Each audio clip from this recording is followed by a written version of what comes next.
is a crucial part of our health. It fights invaders, it fights bad things, it finds cancer cells. When the body starts to recognize itself as a foreign entity and bad and starts to attack itself. Leaky gut can be a precursor for autoimmunity.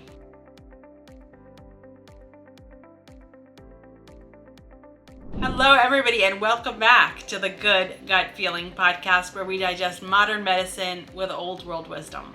Today we have another topic that comes up every day in my practice. It's so super common, and that is autoimmune disease. Autoimmune disease is on the rise, and gut health is a huge part of it.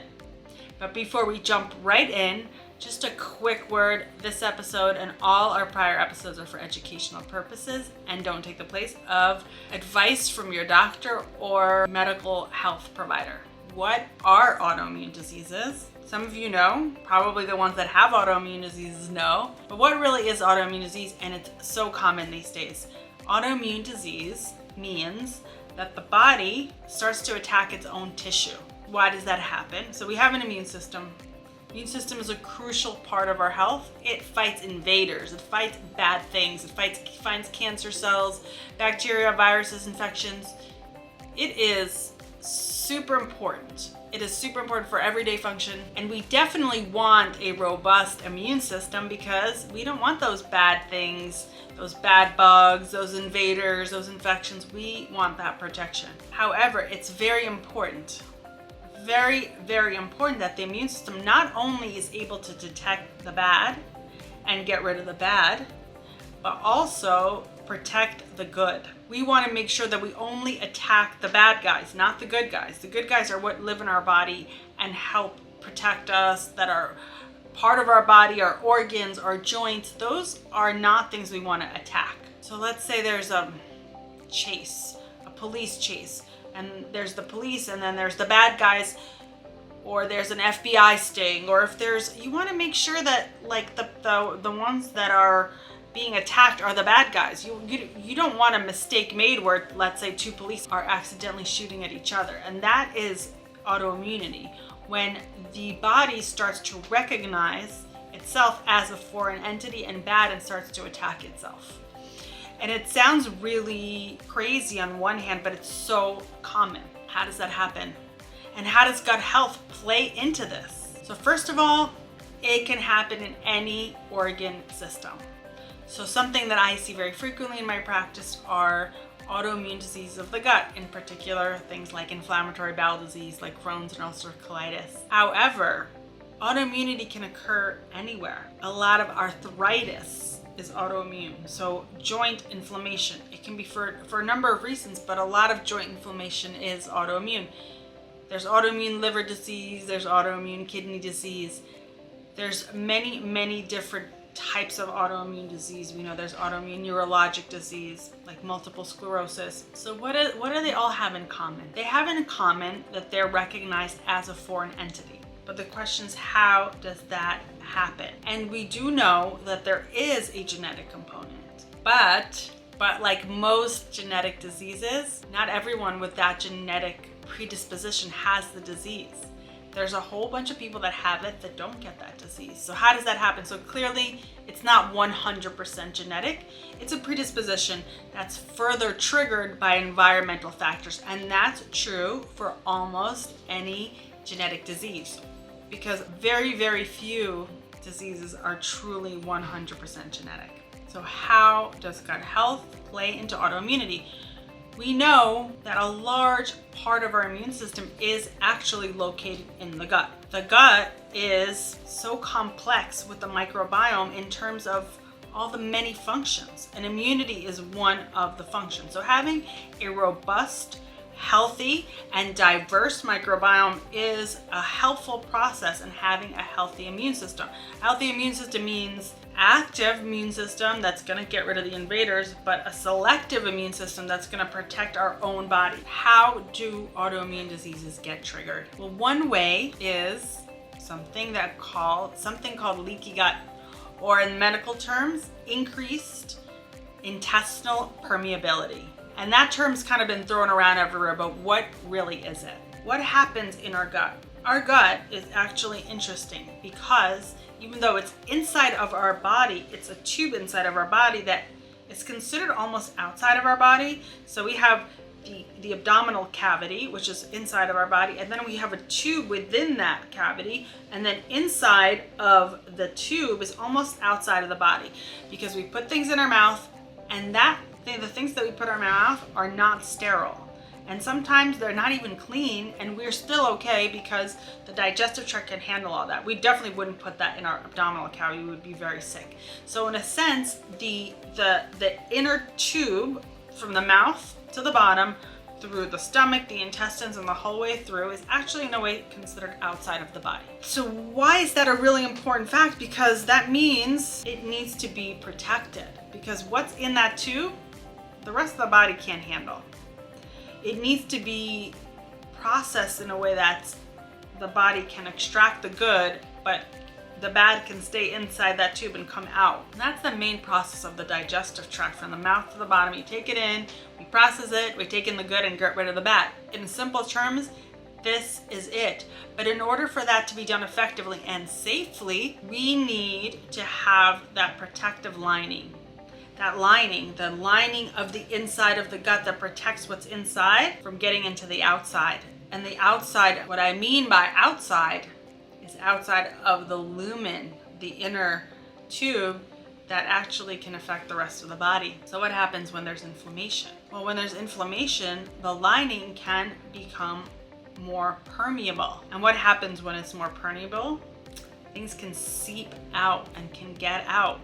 And then they can get into the blood, and the body can say, hey, we've got a problem over there because that's not supposed to be there. And it's not supposed to be there because it's supposed to be protected by the inner lining. So if that inner lining is inflamed, which can happen for a number of reasons, then that stuff can seep out and get into the blood and get into the body, and the body can recognize it as foreign and now attack it and attack us. So leaky gut can be a precursor for autoimmunity.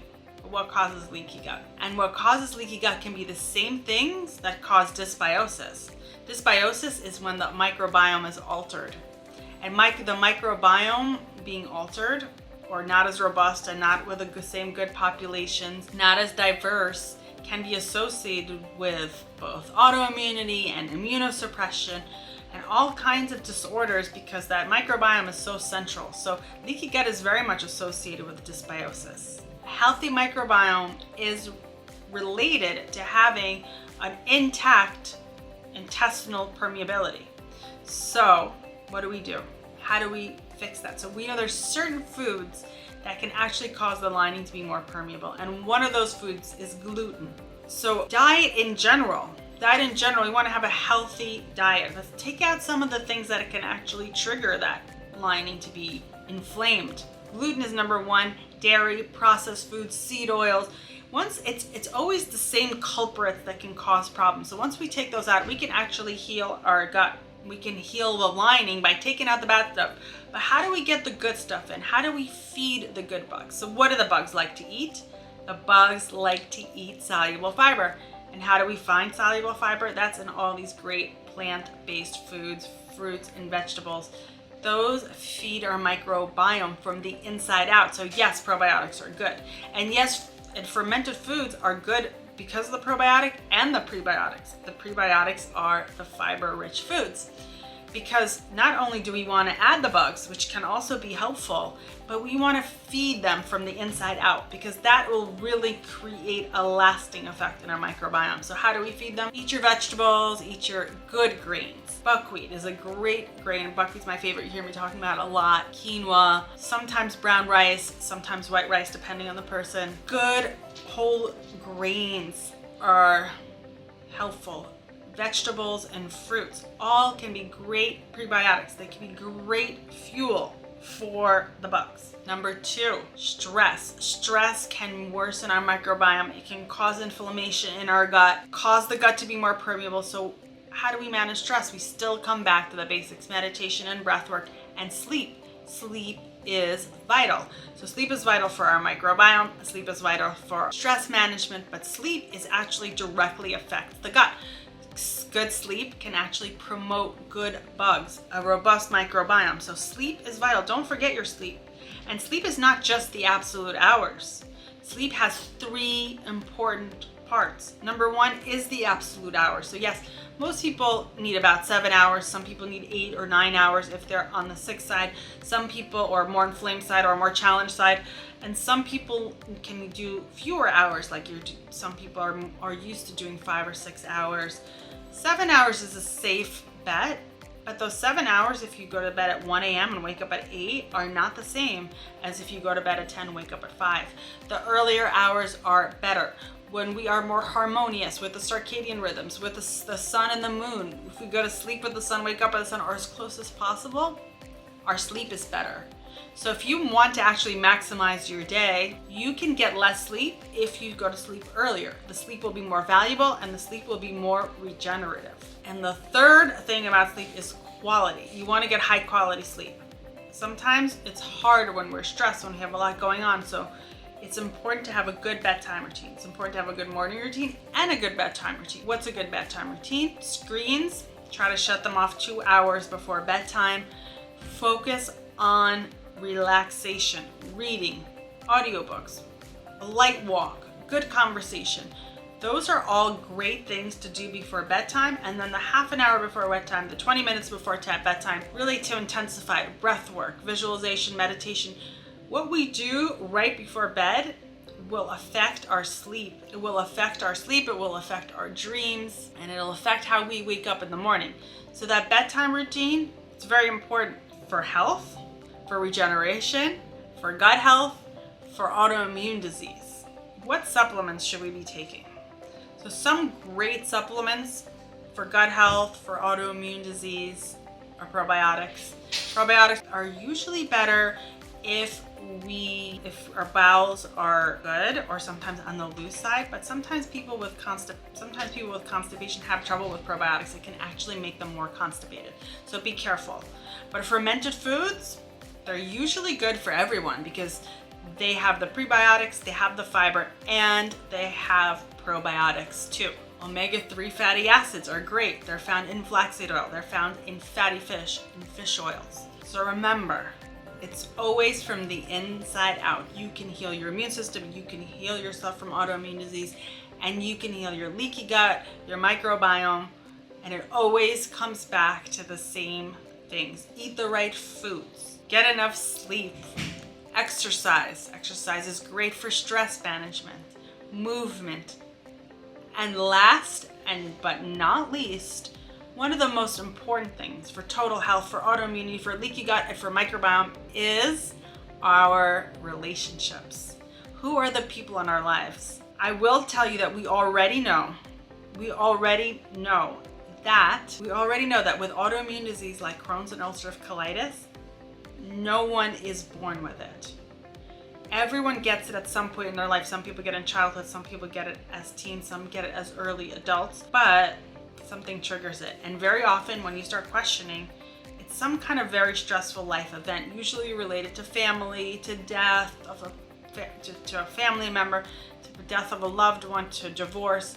So our personal relationships truly create health from the inside out. So be careful who you spend your time with.